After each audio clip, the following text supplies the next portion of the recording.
guys, to Kick Like a Girl, episode 18. We have current WNPL Bulleen Lions coach Caity Friend with us today. Welcome, Caitlin. Thanks for having me. Appreciate your time.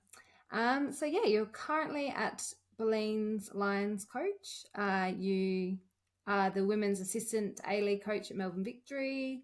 You're the founder of Elite Female Football, which we'll talk a bit more about, and you're the future Matildas assistant coach. So you've got a pretty busy and impressive resume. Yep. To be a full-time coach, I guess you have to have a few jobs, and I definitely do have a few jobs, but they are great jobs. So it's a good job for sure. No complaints. No complaints. And before that, you're obviously a player as well. Spent a lot of your time at Melbourne Victory. Let's talk about kind of how you got into it, rewind the clock a bit. So you're from Melbourne, born and raised in Melbourne? I am. Mm-hmm.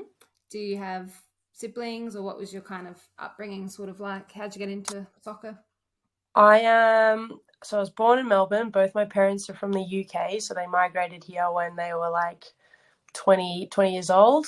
I have a really nerdy academic dad and a really nerdy academic brother that you would not expect to produce a kind of sporty kid like myself. And then my mum is an extrovert and not so nerdy, but she's not athletic. So I definitely am a weird kid that came out of nowhere, but I was born just super boyish and sporty and just always was playing with the boys.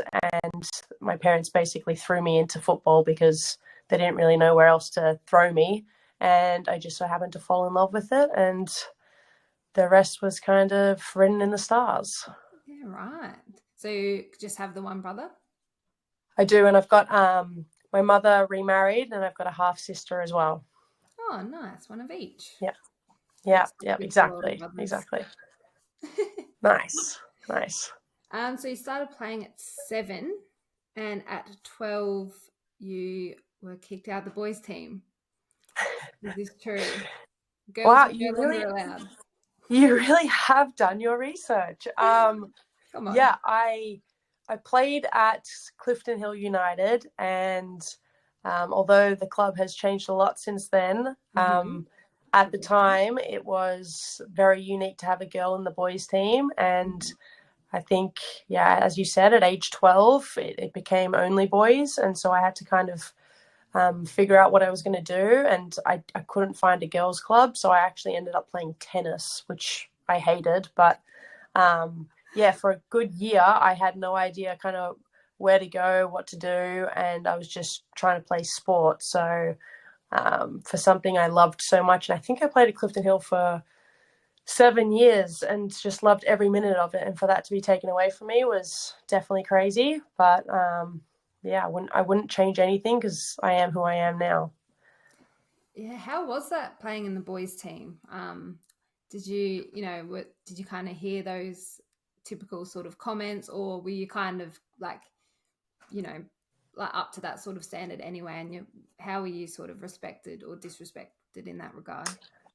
Yeah, like I was a huge tomboy, and my only friends were guys. And we would play street soccer with my two best mates nearly every single day. We would go to school early and play soccer on the oval at recess and lunch. It was always soccer. Like there was just endless amounts of soccer, and I was just like one of the boys basically. Yeah. So for my teammates, it wasn't a thing. They welcomed me, they loved me, and I kicked their ass, to be completely honest. So, but every single match, I was always underestimated by the opposition and the parents, and I loved that because for 5 minutes I got to run around and do whatever the hell I wanted because they always underestimated me. So it was the best, and I loved hearing the parents be like, "Oh my God, she can play," and it was the best. It was the best. So I loved it. I loved the attention it gave me, to be honest. So it wasn't an issue for me whatsoever. Yeah, that's so good. I guess, yeah, like you said, if you start, you know, being probably one of the better players, you soon earn that respect. And yeah, I never played with in the boys team, but I kind of wish I did. I didn't start till I was like 12 ish, and just kind of started at like under 15. So I miss that, unfortunately. But you do hear that quite often. Yeah, no, I teach my kids these days to try to play football on the streets. I try to tell them to kick around with the boys as much as possible because, yeah, I think it gave me a competitive edge. It kind of got me around with the technical work. So it's a shame you missed out on that, but I guess everyone's pathway is different, you know. That's very true. Now you mentioned tennis. I actually played tennis as well. Love tennis. You did not like Okay. it so much. Did you? Was it kind of just like, oh, I'll just do this then, or yeah, how did that come about? Yeah, I was just so sporty. So I think my parents just tried to put me into something, and I just hated it. Like they tried to put me in a tournament, and it was terrifying, and just being by yourself and the mental side of that game, I wasn't built to do it at all, and I hated every minute, and I didn't want to quit because my mum didn't raise no quitter, but I just hated it so much. So the moment I did quit tennis was one of the best days of my life, let me tell you. So yeah, I wasn't made for that sport whatsoever. And I think it was because it was an individual sport. I was just about to say that it's a very individual sport. If you have an off game, you're the only one that's going to suffer, unfortunately. That's it. Do you like That's it. watching Yeah. though? Do you go to the Oz Open at all? That's obviously in Melbourne each year. Yeah. I was actually a bowl kid for 2 years, which Oh, is a awesome. little crazy. Yeah. So being a bowl kid, I obviously got around it and stuff. But right now, honestly, I probably didn't watch 1 minute of the Oz Open this year. So I've kind of lost a little bit of interest, to be honest. Yeah, all good. No worries. So then from after the tennis, the short stint of the tennis where you hated it, Yeah. from the zebras, Yep. yep. Is that at a community sort of level, or how old were Yep. you at this point where you're kind of, I'm back playing, I'm with the girls, and how did you find that compared to the boys as well? Was it like, oh, I'd rather play with the boys at this point? Yeah, it was definitely an interesting transition because even at that age, I didn't have many friends that were girls. So it was definitely strange. But um, I don't know how I got into Brunswick Zebras. Like my mum must have seen it somewhere, or a friend must have said something. And at the time, the Brunswick Zebra girls were a little bit older than me, I think. Um, and it was just a local community team, and it was awesome. And I had a really great coach at the time, a guy called Malcolm. And yeah, I just loved being around a team again, even though it might not have been as competitive as the boys. I loved it. It was awesome. Did you notice a like instant sort of shift of physicality as well? Um, yeah, like it was probably a little bit slower. Like Hmm. obviously from under 12s, the boys are quite small still, so they didn't really have that strength and physicality. Like I probably matched them.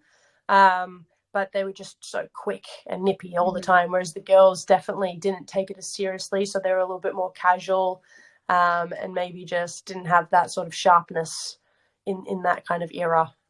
Yeah. Yeah, right. It's interesting. So then from then, it was quite a quick progression, from playing at that level to, finding yourself signed at Melbourne Victory. Tell us a little bit about that through NTC and like in and out of national team sort of camps as well, and yeah, how that came about. Yeah, it's actually a pretty interesting story how I kind of made it. But I was at Brunswick Zebras, and my coach applied for this random program called V Elite, and Ange Postecoglou was actually the coach at the time, which was kind of cool because now he's such a big deal. Yeah. Um, yeah, so he just literally applied for me, and I had no idea, and I had to go to these trials, and it was a 60-player program. I think 8 girls were in it and the rest were boys. And it was just this technical program. And we trained at disc, which is Yeah. the NPC fields. Yeah. Yeah. And on one of the training days, NTC were training on another field, and their coach just happened to kind of wander by and see me play. And I think the following day, I got a phone call from my mum saying, hey, there's this guy from a thing called NTC that they want you to come down and have a trial. And I don't really know what that means, but I thought I'd let you know. And I said, hell yeah. And then I didn't really know what NTC was either, though, to be That honest. sounds cool. Yeah. And then I went down to this trial, and these girls, like Steph Catley was there, Ash Brown, Brie Davey, and they were so good. And I trialed, and the coach said, hey, do you want to go to Adelaide this weekend? Because we've got like a little tour thing. And so I was like, oh my God, yeah, like this is nuts, right? And so I went to Adelaide, and this we played the Adelaide NTC, and honestly, I thought Adelaide was maybe not going to be very good. They smoked us, and Rachel, this is the first time I met Rachel Quigley. Oh. And Rachel Quigley was doing round the worlds before she took the corner.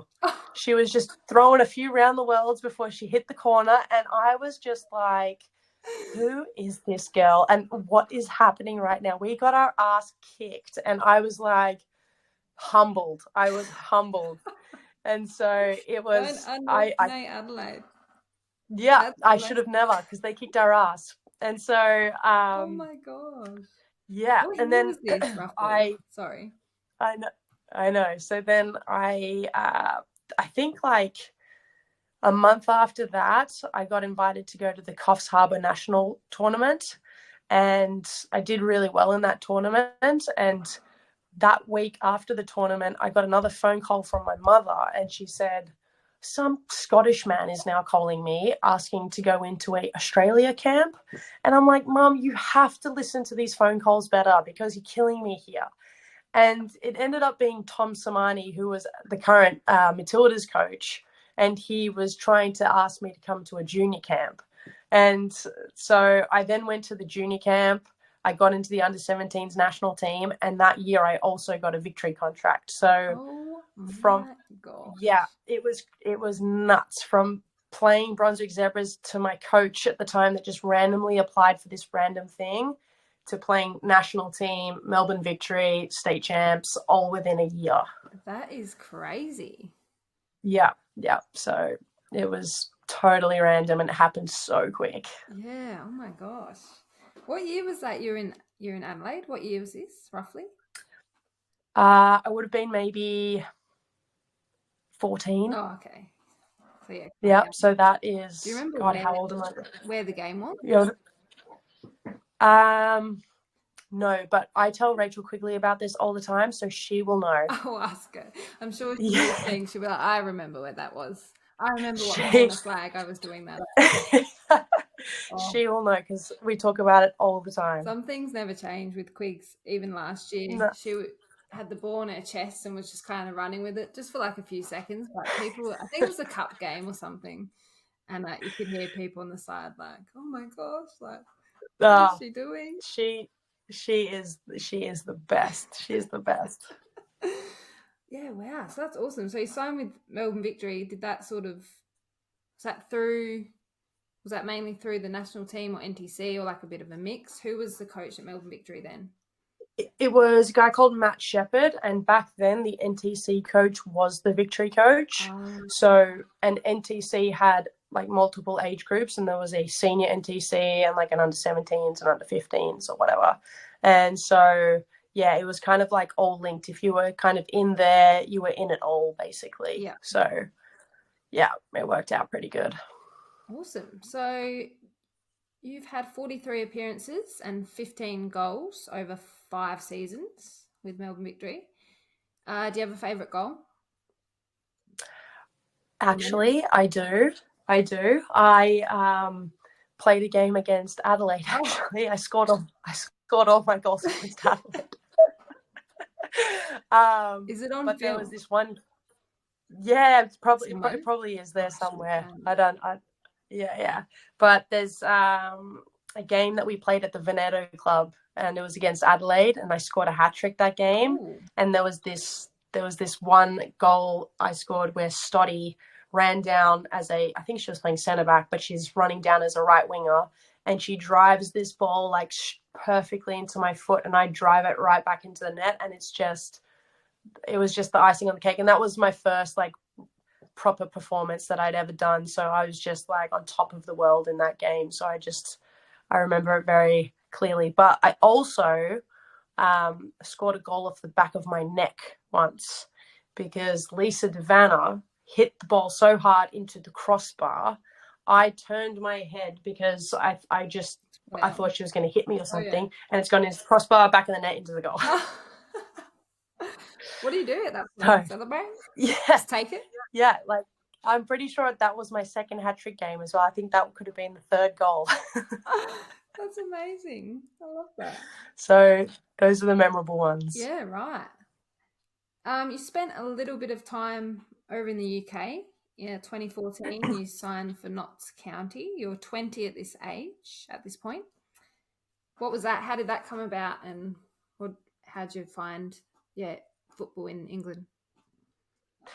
It was a huge opportunity. I had played at Victory the season before, and I was scoring quite a few goals. So I got some offers from the English League, and Notts County were in the WSL at the time. And so I went over there, and I wasn't really stressed out, but the moment I got there, it was just like so eye-opening for me because it was so intense. And at the time, there was 12 of us that were full-time players, and the rest were just casual kind of players. And that's what it was like back then. And the pressure the 12 had was quite immense and fair, I guess. But we had some 13-hour days where we would go gym, technical training, session at night because we had to wait for the people that finished work. The coaches were just so intense. Like there was no breathing room for football. Like it was you sleep, eat, breathe football. And I found that really challenging because I'm a little bit more free spirited, and sometimes I really focus on my balance with all of that stuff. So yeah, I definitely as a 20-year-old struggled, and I was probably the youngest by like 4 years on that squad. So I definitely was treated like a baby, and I think I struggled with that a bit as well. But it was like one of the best experiences ever, and I learned so much from it, and I'm so thankful that I did it because I got to play against some of the best players in the world that are currently at their prime. And I think it taught me so much and made me a better coach today as well. Yeah, awesome. Yeah, 20s, so young, especially to jet Mm. off across the world. So were you there for just one season? Yeah, just one season, and then I flew. To be honest, I was quite homesick. Like I was ready to kind of come home, and the Victory coach was Joe Montemuro at the time, and he reached out, and I jumped at the opportunity to get back at Victory. So it was just the one season, but I definitely learned a lot from it for sure. Yeah. And then you went over to Seattle as well. You Mm. spoke about this kind of being the start of maybe a love for coaching and stepping into that sort of role. Yeah, I it was a bit later on that I went to Seattle. I actually originally went there to go live with my partner, who was from America, and so I wasn't planning on playing because I think I wanted to take a little bit of a mental break, and so I went over there, and then I kind of just got picked up by a team that was just kind of wanting to get me to play for them and have some money to play and that sort of thing. And then I wanted to make some more money while I was there. So I just thought, okay, I'll just try to coach. And I fell into this job where it was these under 12 girls, and they changed my life. Like they changed everything for me. And I just literally rocked up thinking, you know what, it's a way to make some easy cash so I can live here. And it was the most blessed experience of my life. And then through that, I thought, you know what, maybe I can do this. Maybe I love doing this. The girls responded really well to me. The parents thought I was really good. It could have been the fact that I was as a woman and I had an accent, but yeah, like I just yeah, it was such a rewarding experience for me. So when I came back, I jumped straight into coaching, and that kind of just ignited from there. So yeah, it was really cool. Yeah, cool. So where did your kind of coaching sort of pick up? So obviously you had to go, is that when you went back and got your license, or what was sort of the progress with that? So through playing at Victory, they kind of encouraged us to all get like a C license. So I think we did that as like a team bonding exercise one year, to be honest. So I kind of just like had a C license. And then when I came back from America, I was with Bulleen as a player, Yeah. and I just said I put my hand up for the under 14 girls role. And then as I was doing that, I just thought, oh, I'll just try some one-on-one coaching with a couple of kids, because I did that in America because the parents were asking for it. And they were offering crazy money for one-on-one. So I thought, oh, there may be a market for this. And then, so I came back, I started to do that. I bought like 10 soccer balls and a couple of cones. And yeah, it just kind of progressed from there. Yeah, cool. Do you think the fact that you had kind of achieved a lot in your career at this point made it easier to kind of focus onto coaching? Because how old were you at this point?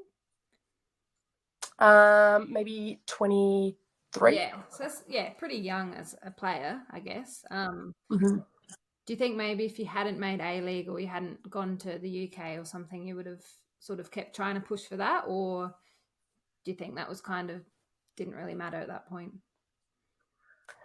Um, like I definitely think my playing career has helped me tremendously. I don't think I would be interested in coaching if I hadn't played, and I fell into coaching. Like I didn't have an ambition as a kid to be a football Yeah, coach.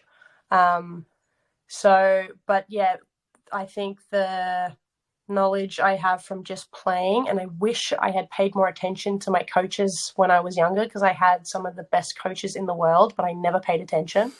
Um, but I definitely think my experience in football as a player and the knowledge I've kind of gained um, is so beneficial to my coaching career right now, for sure. So, yeah, I would be lying if I said anything yeah, else. yeah, cool. Yeah. So you said you started coaching the under 12s, then you coached the under 16s and the 19s and had some success with that. You won a couple of leagues throughout the Yep. juniors. So Yep. so I started with the under 14 girls, and um, I had really no idea how to coach a team. Like I just kind of got thrown in there, but they were like really cool girls. And because I could kind of relate to them and I played in the senior team at the time, I could really have said anything and they would have been like, hell yes, let's do that. So I definitely had an advantage. And at the time, like most of our coaches were like 50-year-old dudes. So it was like, Yeah. I was gonna win Still that a good battle diamond in the rough. always. Yeah, yeah. So I just had a blast with them, and I learned so much. We had a good team that were really passionate. We didn't have the most talented team, but we ended up doing like really well, and they loved it, which was the main thing. They just were so happy. So I did that season, and then the following season, I went up to the 16s age group, and I had a really talented squad, and we dominated that year, to be honest, and it was a really fun year. And again, I learned so much about coaching and managing players and that sort of thing. And then we ended up winning it that year, and then I jumped into the under 19s. So I kind of stepped up every year at age group. Um, and that year, again, I had the best team ever. Like, we were going to rock it, but that's when COVID hit. Okay. And I was super bummed because I just had like the best team. And I thought, oh my God, this is going to be crazy. So yeah, COVID hit. And then that whole year was all COVID. And then the following year, our senior coach quit, and I had retired as a player to kind of focus on coaching. And the club just called me up and said, would you be interested in being the senior coach? And I don't think at the time I was probably ready or expected it. But obviously I jumped at the opportunity. And yeah, I think I was lucky enough to have a super supportive club that kind of helped me out and learn. And so it's taken me a while to kind of be competent and capable enough to coach a senior team, but I feel pretty confident in it now. Yeah, that's interesting you say that. I don't even know if you ever maybe would have felt ready. So the fact that you kind of opportunity came up, yeah, let's do it. Supportive club, kind of like the perfect sort of recipe. Did you have friends in the NPL squad at that point, or yeah, so you knew most of Yeah, the I had, girls?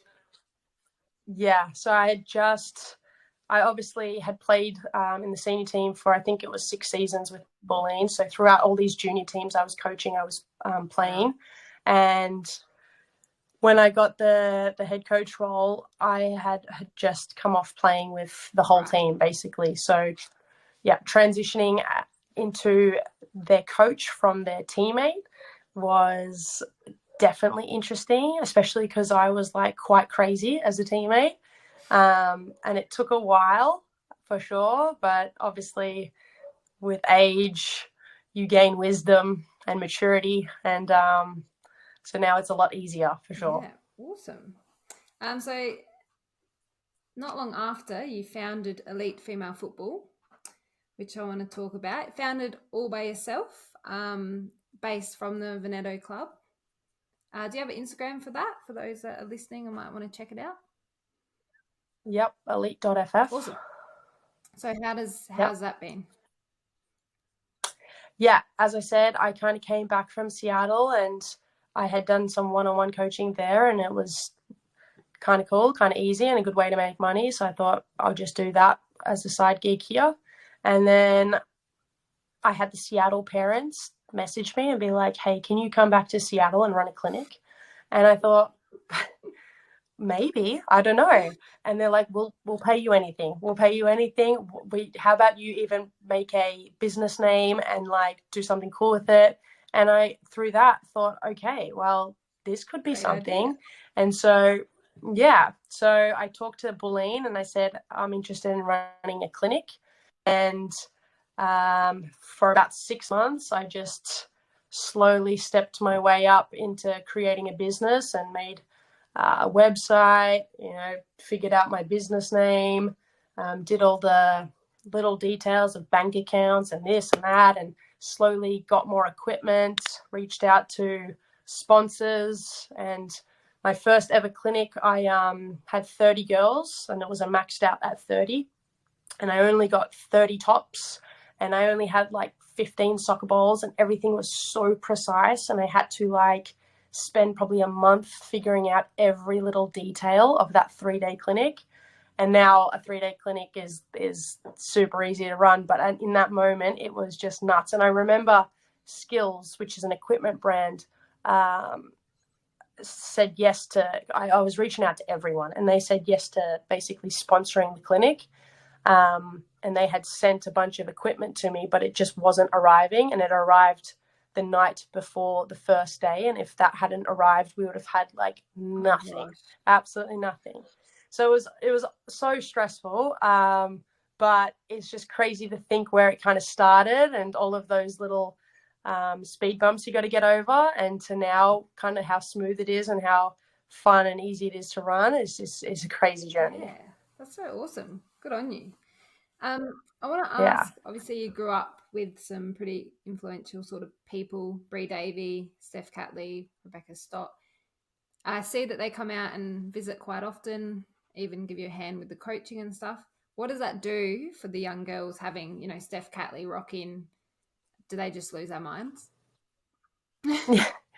I am very lucky to have grown up with these girls, and they're lifelong best mates to me. So I do use and abuse them a little bit, and I say, hey, like you're going to come to a clinic for me, just show your face for an hour and let them go crazy, and they go crazy. Aww. They go crazy, and I'll announce a special guest, and yeah, like the girls are just so happy and they want everything signed and they just want photos and they just want to ask questions, and to have someone like Steph and even Bree, like even that she's in AFL now, she's such a cool role model. And I don't know if you've ever spoken with her, but she's the most genuine, amazing human ever. So I'm just so proud to kind of present these people to my girls. So yeah, very lucky to have them in my life and for them to kind of show up for the girls as well. Yeah, and I would assume for people like Steph as well, yeah, that is her life. Obviously, she plays for Arsenal. She's like a big deal, especially after the World Cup. But I don't know Steph at all. But from the outside, she looks like she genuinely loves it. Like gives the time of the day. She's so yeah, just seems like a laid back sort of person. She it's interesting because a lot of people you can grow up with, they get a certain amount of fame and they reach a really high level and they can kind of change, or they can kind of become a little bit up themselves. But Steph has always remained so humble, and so present when you're around her, and just has no ego when you try to reach out to her and talk to her. And it's just a really cool human to watch be so successful, because she truly deserves it and she's never let it go to her head. Yeah, awesome. So what is your main goals for your elite female football business? Where do you sort of see it in the next 3 to 5 years? I love running my academy, and it's really rewarding to train young girls and watch them develop and watch them succeed. And that's definitely the most reward I get probably in my coaching. Unfortunately, in saying that, I, for some reason, love coaching team football, even though it is a headache. That I think is my true passion. And so I definitely see my academy maintaining its kind of programs and that sort of thing. But I definitely will be putting all my energy into progressing as a elite team sort of team coach as opposed to an academy coach. Yeah, while we're on that topic, let's talk a little bit about your assistant role with Melbourne Victory and also your future Matildas assistant role. So, obviously, as an aspiring coach, obviously still quite young in the game. I'm assuming you have roles, goals, sorry, to be the head coach, A League, even into the national teams. Is that sort of, your drive and where you want to end up? Yeah, like my ultimate dream is probably to coach Arsenal women one day. Yeah. Yeah, you got to dream big, and I've always spoken about that. But yeah, obviously, I was involved with Victory and the Future Matildas program, and they're really good learning opportunities for me. Working under Jeff Hopkins, who's a defensive mastermind, it has been really advantageous for me because I was such an attacker. So yeah, just kind of being in those environments and learning as much as you can is really cool. Plus, it's obviously good for your resume, and it's good to kind of be amongst those programs and in those corporations. But I definitely think that I'm still really young, and it's important to kind of take the foot off the gas sometimes and just take a step to just really grow and learn and make sure that you're doing the right things. And sometimes I can get a little bit ahead of myself and try to climb the ladder as quick as possible. But I think, yeah, as I was saying before, balance is really important. So although I'm involved with a lot of football coaching jobs, I don't think coaching Arsenal women is going to happen anytime soon. Hey, it's a good goal to have. That's awesome. Yeah. Yeah. Awesome. All right. Well, I think we're going to have some questions for you. Mm-hmm. My mum wants to know. She asks a question for every guest. So cute. If you didn't play Yeah. soccer, which other sport do you think you would have excelled at? Not tennis, not the next Ash Barty. Not the next Ash Barty, no. Um, I'd like to think I could probably play footy. Although I played markers up with Brie Davey once, and she just threw me around. So I don't even know if that's true. I would be a wimp. So I'd probably like to play footy. Whether I'd be any good You at it, like I the don't know. idea of it, yeah. Hey, I'm not gonna lie, Yeah, I also want to play footy. Like, I think it's yeah. just like even like a bucket list thing, like a local game. Just go, have a kick. Surely it'd be so fun. Seem it seems fun, and the girls get around each Yeah, other, so I like that yeah. too. Okay, so maybe footy. Kieran wants to know if you Yeah. could coach one opponent from your playing career, who would it be? Oh my goodness. Leah Oh Williamson. yes, from Arsenal. I played against her when I was in England, and she was the youngest player to rock up, and I thought, who are you? And now look at her. So I would have loved to coach her because she seems Yeah, insane. unfortunate she missed out on the World Cup with her knee.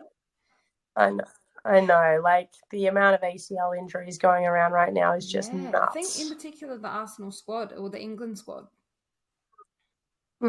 I I know don't know how the that is. Arsenal squad just copped so many Yeah, injuries. They were dropping like yeah. flies, and I think they played a Champions League semi-final against Wolfsburg with like not even squad members. It was like Oh youth my academy gosh. players. And so close to Yeah, the World so Cup too. That's devastating. I Hopefully know it's they can devastating. make the next one as well. Yeah. Someone, I'm not going to say who it is, but someone asked, who's your favourite human from Adelaide? Definitely not Rachel Quigley. Um, No, she's a show off at the corner flag. Forget it. no, it's 100% Rachel Quigley. She is my favorite player that I've ever played with by a country mile. So all Okay. Quigs. Give her a shout out. She deserves it. Yeah. What's your favourite thing to do that's not football related? I love to wake up in the morning and go get a coffee and go for a walk every single day. Like the idea of getting outside, even if it's freezing, even if it's raining, and drinking a coffee is just bliss. And that is what I love Fair doing. enough. Good answer. Yeah. Hardest thing about coaching? Um, telling a player something they don't want to hear, but they need to hear, and watching their face just melt. Damn.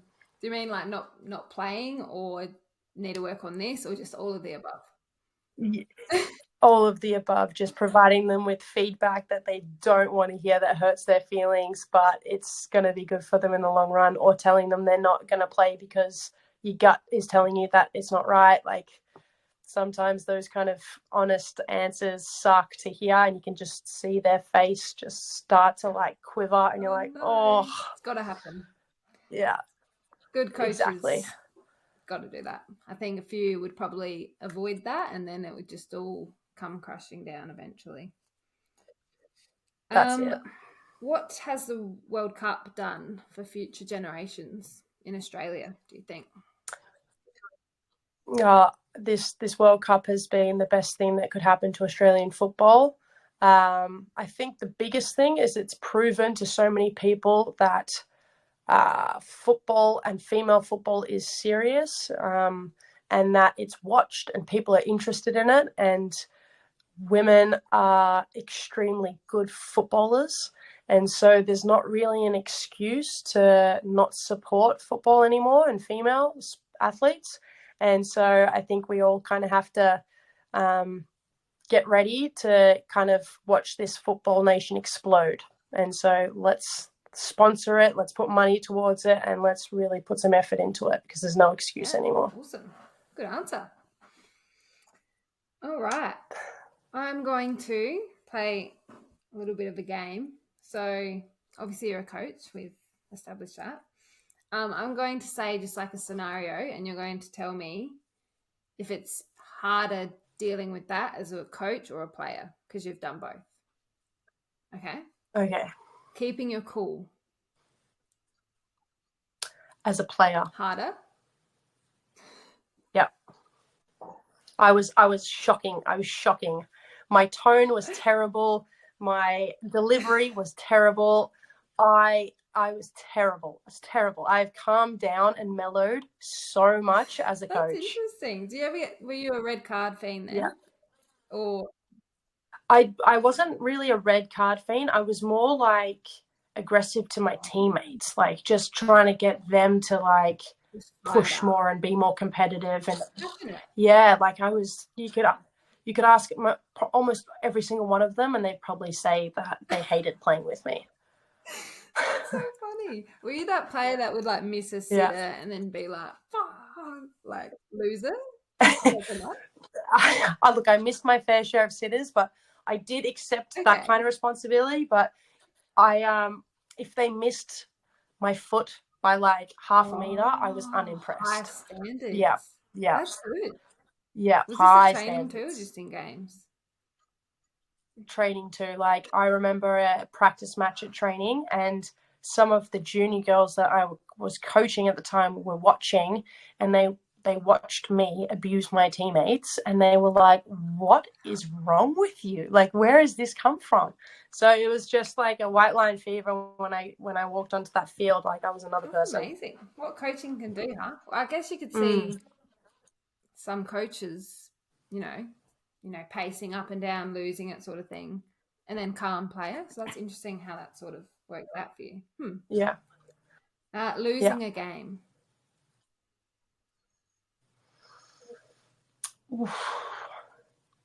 Honestly, coach. Yeah. Feel it on your shoulders a bit more. Yeah, Okay. yeah, Does that yeah. depend though? If it's sort of, I don't know. It's like I never like as a player during the games, you're not stressed out. You're Mm-hmm. just playing. As a coach, it's so much harder. And you do feel immense responsibility in every single match as a coach. Whereas a player, I never Okay. felt that I way. guess there's 10 other players out there as Yeah, well. As long as you do your best, your kind of hands yeah, are tied. Huh. Interesting. yeah, yeah. Freezing training nights in Melbourne. Coach, because you're not really running around, so you feel it a lot Yeah. more. Oh, makes me shiver. Yeah. Media duties. So like interviews or whatever. Coach, purely because you have to be a lot more careful on what you say. Switching off, downtime. Coach, because you can't switch off. Yeah, okay. Always sort of thinking Yeah, what the next yeah. move is. Handling pressure of maybe being replaced. I haven't felt that because I've just got the best club ever. Probably player because you definitely that was way more Yeah. tricky. Were you 9 as well? Like a straight 9? Yeah. Yeah, So I feel like that's definitely there's a few strikers out there. yeah, If I don't sort of perform, then I may not start or whatever. Interesting. yeah. Handling any conflicts in a team or like bad culture. Um, I never really did it as a player. I kind of Yeah. just let it all Okay. happen. So I definitely have to do a lot more of it as a coach. So I'd have to say coach. And earning respect. Player. Different teams and stuff like that, you have to earn your respect. But I've been pretty lucky to jump into the bullying environment, and most of the girls kind of I've had a lucky and good playing history, so it's been pretty easy to kind of get that. Yeah. Awesome. That is all the questions. Now you are going to be the first guest not to submit a dream team because it's too hard. I'll I, let you off. I feel like you're just setting me up for a Being disaster there. cancelled. So yeah, I've played with a lot of great players. I've also coached a lot of great players, and it's too hard to pick. Could you maybe give me just one player that you think like just has the most raw talent, coached or played, like in your whole career that you've played with? Oh. Have to think. Honestly, like, this sounds like maybe I'm kissing her ass at this point, but it has to be Rachel Quigley. It's It that just does. Yeah, like the girl is so talented, technical. um, technical, and just a true goal scorer. Like I've never. I wish I had Rachel Quigley in my team all the time because she would just always score goals and just pull off the craziest shit. She was also really smart, so I I enjoy players that understand the game, that are clever footballers, and so we really connected with that. Um, so yes, she could have been way quicker, but in terms of raw talent, it's just got to be her. Yeah, that's a good call. I'd definitely say she's up there for me as well. Do you know what's funny? When I moved to Yeah. Melbourne, obviously she'd played in Melbourne before, and I said, "Oh, you should come play at Heidelberg," and she was like, "It'd be fun, like with you and Riona and Liv," and she's like, "I just couldn't do that to Caitlin." I was like, I don't even know who this Caity girl is, but she's ruining it. She's the best coach. She's I was like, oh. yeah, we we got some serious loyalty to each other for sure. We've been She's through like, it you don't together, so understand. She would kill me. I was like, okay. yeah, I would. Just don't tell you. Just like when we played each other, she's just on the other team. It would be That's when you would lose your my cool heart. as a coach. My heart would be broken. Yeah, it would be broken. Oh, that's the best. All right. Well, Yeah. thank you so much. I've really enjoyed our chat and appreciate your time.